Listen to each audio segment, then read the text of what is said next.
قادر جیلانی، آپ کے جو والدین ہیں وہ اتنے متقی پرہیزگار کہ جن کے بارے میں لکھا ہے کہ جب آپ حضرت ابو موسیٰ جن کی دوست آپ جب جا رہے تھے ایک باغ کے ایک راستے پہ جا رہے تھے، ندی سے آپ نے ایک سیب کھایا، آپ سیب کھا لیا، نامن کھا لیا، تو دل کے اندر خوف خدا ہے کہ میں نے یہ سیب کو کھا لیا، مطلب کس کی ملکیت ہے؟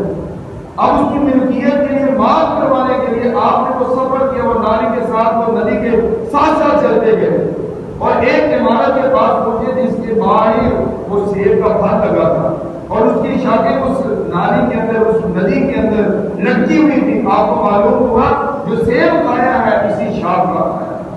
لوگوں سے پوچھا اس کا مالک کون ہے؟ بتایا کہ وہ حضرت عبداللہ ہے، ان کے پاس ہے۔ آپ ان کے پاس گئے اور کہا کہ میں نے سیب کھایا ہے۔ انہوں نے کہا کہ ایک شرط پر معاف کروں گا کہ تم میری خدمت۔ آپ نے قبول کی اور 12 سال آپ خدمت کرتے رہے۔ جب وہ ایک امتحان پورا ہو گیا، اس امتحان کے بعد آپ سے دوسرا امتحان لیا گیا۔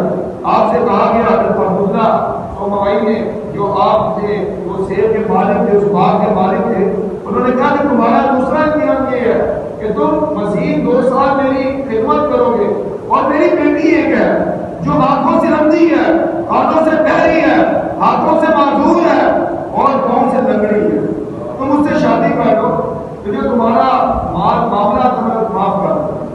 آپ نے کہا ٹھیک ہے، مجھے قبول ہے۔ آپ کا نکاح ہوا۔ آپ جب کمرے کے اندر گئے، کمرے کے اندر ایک حسین اور جمیل عورت تھی۔ آپ فوراً واپس آ گئے، آپ حضرت عبداللہ کے پاس گئے۔ آپ نے کہا آپ نے جو بیان کیا تھا کہ آپ کی بیٹی اندھی ہے، بہری ہے، معذور ہے، لنگڑی ہے، لیکن میں جس کے پاس گیا وہ تو بالکل اس کے برعکس ہے، وہ تو حسین و جمیل خاتون ہے۔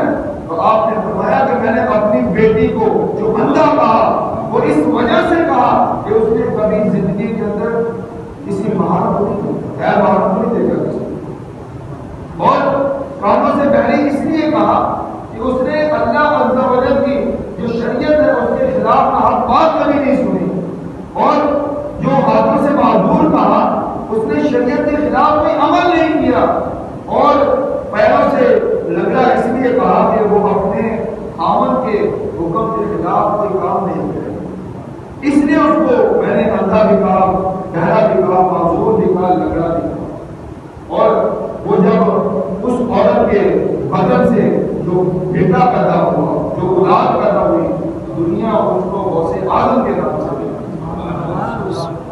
جب ماں باپ متقی میں گرفتار ہیں تو اولاد بھی متقی میں گرفتار ہو۔